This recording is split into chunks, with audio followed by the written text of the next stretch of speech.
I'm going to be going over the use of the 1112 Extended Explorer.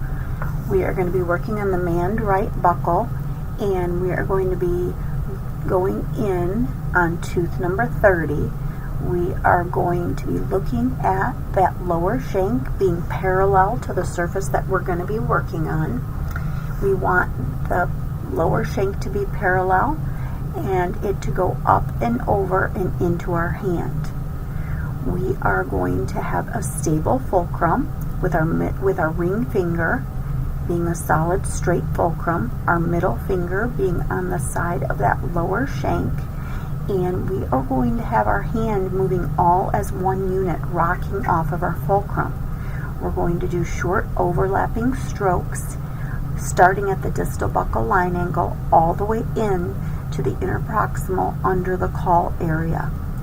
We want to make sure that we are going deep enough to go underneath the calculus to feel it when we are first exploring, and then to feel that it's been removed after we're scaling. We want to make sure that we're doing short overlapping strokes, rocking off our fulcrum into that caul area, doing a short turn, and coming across the distal buckle with the side of the tip third adapted.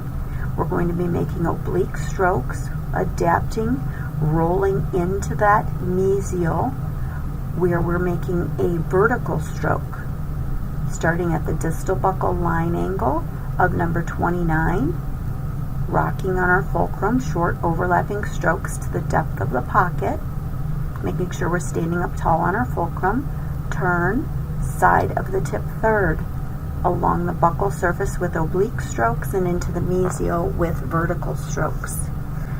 We want to have a little bit of pressure towards that surface that we're working on to help us roll and keep adapted. We want the side of the tip third adapted to that surface. The tip is either going to be on the tooth or in the tissue, so we want to make sure we've got a little bit of light pressure towards the tooth surface. We're sitting at the 9 o'clock position for our near surfaces. We were just in the manned right buckle, which is a near surface. Now we're on the manned left lingual, which is a near surface. Starting at the distal buckle line angle, working our way with short overlapping strokes into the distal, coming out on the buckle with some oblique short overlapping strokes to the depth of the pocket, coming around and staying adapted. When we're working on the mandibular, we've got our chin down and the light is directly over. When we are working on the maxillary, we're going to lean the typodont or the patient back so that the chin is up. And in this case, our light is going to be moved so that it is over the neck or the chest area. We're in our 9 o'clock position for our near surfaces. And when we're working in the maxillary, we are going to be working with our palm up, so our little finger towards us.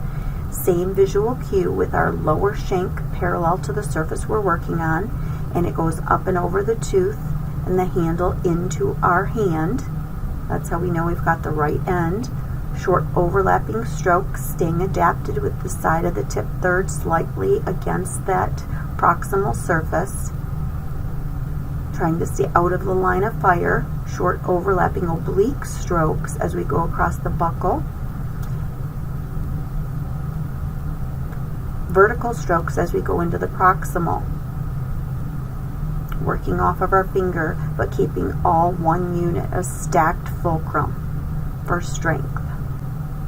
Now we're going to the max left lingual, keeping the side of the tip third adapted, as we make some overlapping strokes into the distal, adapting it, rolling it into the distal, coming out with oblique strokes across the lingual, rolling it into the mesial with that tip staying against the tooth surface, cupping the chin for that max left